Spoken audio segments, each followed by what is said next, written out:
உழைப்பாளி இல்லாத நாடுதான் எங்கும் இல்லையா அரஹோயா அவன் உழைப்பாலே பிழைக்காத பேருதான் எங்கும் இல்லையா அரஹோயா அர சாமியோ சாமி அப்படி இருந்துட்டா காமி கூலியோ கூலி எங்களை நம்பித்தா பூமி பிறர் வாழ்வதே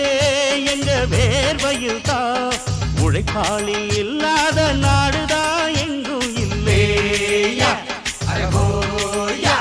அவன் உழைப்பாலே பிழைக்காத பேருதான்